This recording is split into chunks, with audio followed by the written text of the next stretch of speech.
ఇంకొక ముఖ్యమైన విషయం ఏంటంటే గట్టిగా స్టడీ చేసిన మరి ఇంత పవర్ఫుల్ మనోళ్ళని చెప్తున్నారు.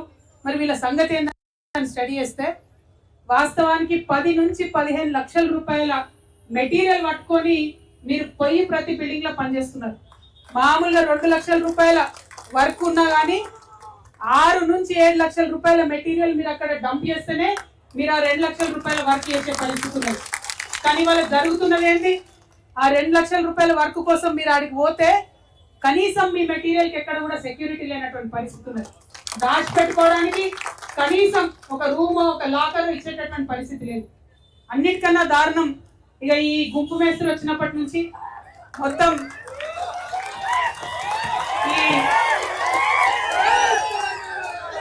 నాకు మీ మొత్తం ఉద్యమంలో నాకు బాగా నచ్చిన విషయం ఒకటి ఉన్నది. మేస్త్రి హటావ్ సెంట్రింగ్ బచావ్ అంటున్నారు. అట్లనే నేనేమంటా అంటే గుంపు మేస్త్రి హటావ్ తెలంగాణ బచావ్ అంటున్నారు. ఎందుకంటే ఈ గుంపు మేస్త్రి గారు వచ్చిన దగ్గర నుంచి హైడ్రా వాళ్ళు మున్సిపల్ వాళ్ళు కనీసం నోటీస్ ఇవ్వకుండా వచ్చి ఇల్లు కూలగొడుతున్న పరిస్థితి ఉన్నది. మరి ఇల్లు కూలగొడితే ఇల్లు గలైనకు ప్రాబ్లమే, కానీ ఆవులు కొట్లాడుకుంటే కొల్లేగలు ఇబ్బంది పడ్డట్టు ఇల్లు వచ్చి గవర్నమెంట్ వాళ్ళు కూలగొడితే సెంట్రింగ్ వాళ్ళు మధ్యలాగమయ్యే పరిస్థితి ఉన్నది. మొత్తం మీ సామాన్తో సహా అందులో కంప్లీట్ గా పోతే కూడా కనీసం ఇల్లు గలైన ఇచ్చుడు కానీ బిల్డర్ ఇచ్చుడు కానీ ప్రభుత్వం మరి ఒక మాట ముందు సెంట్రింగ్ వాళ్ళకు మీ సామాన్ జర పక్కకు పెట్టుకుంటే మేము ఇల్లు కూలగొట్టేదాని పరిస్థితి కూడా లేదు. మరి పోయినటువంటి ఆ సామాన్కి నష్టపరిహారం ఇచ్చే ఆలోచన కూడా చేస్తలేదు. కాబట్టి ఎన్ని రకాలుగా ఆలోచించినా ప్రతి సందర్భంలో పని చేస్తున్నది మీరు, ప్రాణాన్ని పనంగా పెట్టి 5-6 అంతస్తుల మీద గాల్లో ఊగులాడుకుంటూ వర్క్ చేస్తున్నది మీరు. కానీ ఇంతవరకు ప్రభుత్వం నుంచి ₹1 సాయం కూడా అందుతలేదు. చాలా దారుణమైన పరిస్థితి ఉన్నది. అందుకే ఇవాళ నేను గుంపు మేస్త్రి గారిని, రాష్ట్ర ముఖ్యమంత్రి గారిని డిమాండ్ చేస్తా ఉన్నా. ఇంత పెద్ద రంగం ఇది, 86 చోట్ల నుంచి ఉన్నటువంటి జిహెచ్ఎంసీలో ఉన్న సెంట్రింగ్ అందరూ కూడా కాంట్రాక్టర్లు కార్మికులు అంతా కూడా వాళ్ళు ఇక్కడ కూర్చొని ఉన్నారు. దాదాపు 10 రోజులైంది పని బంద్ పెట్టినా కూడా నియత్తోని మీ దగ్గర పనిచేసేటటువంటి కూలీలను మీరు సాగుతున్నారు కదా. ఆ యొక్క మానవత్వానికి నేను చేతులెత్తి మొక్కుతా ఉన్నా. మరి మీరు చూపిస్తున్నటువంటి మానవత్వం ఖచ్చితంగా ప్రభుత్వం కూడా చూపించాల్సిందే. ప్రభుత్వాన్ని ఒకటే డిమాండ్ చేస్తా ఉన్నా నేను. 2 రోజుల వాళ్ళు కడుపు మార్చుకొని ఇక్కడ కూర్చున్నారు. ఇవాళ సాయంత్రం లోపల సెంట్రింగ్ యూనియన్ మొత్తం మీరు చర్చలకు పిలవండి, మీరు గుర్తించండి. చర్చలకు పిలిచి ముఖ్యమంత్రి పిలుస్తాడా, కార్మిక శాఖ మంత్రి పిలుస్తాడా, పిలిచి వాళ్ళు అడిగే డిమాండ్లు ఏంది అడగండి. ఏం గొంతమ్మ కోరికలు లేవు, చిన్న చిన్న విషయాలు అడుగుతున్నారు. ఏమడుగుతున్నారు? సెంట్రింగ్ ఒక దగ్గర మనం గుర్తపట్టాలంటే బయట రాష్ట్రాలకి వెళ్ళి కార్మికులను తీసుకొని వస్తున్నాం. మరి తీసుకొని వచ్చేటప్పటికే వాళ్ళకి ఈఎస్ఐ కార్డు కావాలి, దానికి గుర్తింపు కావాలి. ఆ గుర్తింపు ఇవ్వడానికి ఇక్కడ ప్రభుత్వం 3-4 నెలలు ఇస్తే ఆ 3-4 నెలల లోపల వర్క్ అయిపోతుంది.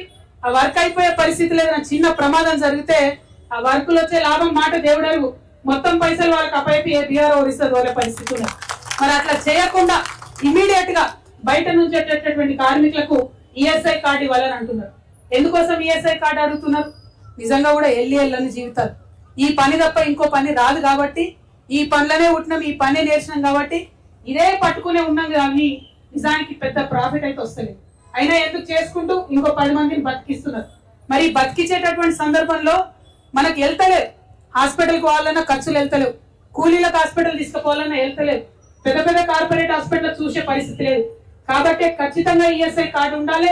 మాకు ఈఎస్ఐ హాస్పిటల్లో వైద్యం ఉచితంగా జరగాలని చెప్పి అడుగుతున్నటువంటి డిమాండ్ ఉంది. అదేమి గొంతమ్మ కోరిక కాదు, అది మొదటి డిమాండ్ గా పెట్టిండ్రు. దానికి ఖచ్చితంగా ప్రభుత్వం ఆమోదించాలని మీ తరఫున మీ చెల్లెగా నేను కోరుతా ఉన్నాను. అదే విధంగా ఇంకొక మాట అన్నారు, మరి మేస్త్రీలు పోయి కంప్లీట్ గా బేరం చేస్తున్నారు మీ తరఫున. ఒక్కొక్క స్క్వేర్ ఫీట్ కి మేస్త్రి 150, 180 నుంచి ఇప్పుడు 250, 300 దాకా కూడా బేరం ఆడుకునే పరిస్థితి వచ్చింది. ఇప్పుడు 400 దాకా కూడా పెరిగిందని కింద నుండి మా ప్రవీణ్ గారు చెప్తా ఉన్నారు. నేనేమంటున్నా అంటే మరి 400 పెరిగితే ఆ పెరిగిన దాంట్లో సెంట్రింగ్ వాటా ఎంత? ఇప్పుడు ₹30 ఇస్తున్నారు, ₹35 ఇస్తున్నారు. ఎక్కడన్నా కాంపిటీషన్ ఉన్న కాడ మనోళ్ళే ఒకరు 35 అంటే ఒకరు 32 అని చేసుకునే పరిస్థితి ఉంది, పని లేదు కాబట్టి. కాకపోతే మరి ఆ మేస్త్రీలే కూర్చోబెట్టి ₹51 అడుగుతున్నారు. అది వాజిబైన డిమాండే. ఖచ్చితంగా 51 రూపాయలు ఇవ్వాలని చెప్పి నేను ప్రభుత్వాన్ని డిమాండ్ చేస్తున్నా. మరి అది ఎప్పుడు సాధ్యమవుతుంది? మేస్త్రి చేతిలో మీ చుట్టుంటే సాధ్యం కాదు. ఎప్పుడు సాధ్యమవుతుంది? బిల్డర్ కావచ్చు, ఇల్లు గల ఆయన కావచ్చు, మిమ్మల్ని పిలుచుకొని మీతో మాట్లాడితే సాధ్యమవుతుంది. కాబట్టి అట్లా డైరెక్ట్ గా మిమ్మల్ని పిలిచి 51 రూపీస్ పర్ ఎస్ఎఫ్టీ ఇవ్వాలనేటటువంటి డిమాండ్ ని చేస్తా ఉన్నాం. దాంతో పాటు ఇప్పుడు ఈఎస్ఐ కార్డు ఉన్నటువంటి వాళ్ళు ఏదన్నా ప్రమాదవశాత్తు మరణిస్తే 10 లక్షల రూపాయలు ఇస్తా ఉన్నారు. దాన్ని 20 లక్షల రూపాయలకు పెంచాలనే మీ డిమాండ్ ని సంపూర్ణంగా నేను మద్దతు ప్రకటిస్తున్నాను. ఇట్లా అనేకమైనటువంటి డిమాండ్లు ఉన్నాయి, అనేకమైనటువంటి అంశాలు ఉన్నాయి. కానీ ఈ అంశాలన్నీ కూడా, ఈ డిమాండ్స్ అన్ని కూడా 12 అంశాలతో మీరు చేస్తున్నారు. అన్ని కూడా న్యాయబద్ధంగా ఉన్నాయి, ఏది కూడా తీసేయడానికి లేదు. ఇవాళ ఈ రాష్ట్రంలో తెలంగాణ రక్షణ సేన అనేటటువంటి పార్టీని పెట్టి నేను మీ ముందుకు వచ్చిన. నేను ఎక్కువ మాటలు చెప్పలే. ఏం చెప్పినా రేపటి నాడు తెలంగాణ రక్షణ సేన అధికారంలోకి వస్తే ఈ రాష్ట్రంలో ఉన్న ప్రతి ఒక్కరికి ఉచిత విద్య, ఉచిత వైద్యం రావాలనేటటువంటి ఆలోచనతో నేనున్నా. అది ప్రైవేట్ లో చదువుకున్నా సరే, ప్రైవేట్ హాస్పిటల్లో చూపించుకున్నా సరే ఉచిత విద్య, ఉచిత వైద్యం ఉండాలని చెప్పి నేను అనుకుంటా ఉన్నా. దానికోసమే నేను పనిచేస్తా ఉన్నా. రేపటి నాడు మీ దయ వల్ల నేను టిఆర్ఎస్ తెలంగాణ రక్షణ సేన అధికారంలోకి వస్తే మీ ప్రధాన డిమాండ్లు ఏవైతే ఉన్నాయో, మీకు ఈ హైదరాబాద్ లో 86 చోట్ల 1000 నుండి 2000 గజాల చోటు ఏదైతే అడుగుతా ఉన్నారో అది తప్పకుండా ఇస్తామని చెప్పి తెలియజేస్తా ఉన్నారు.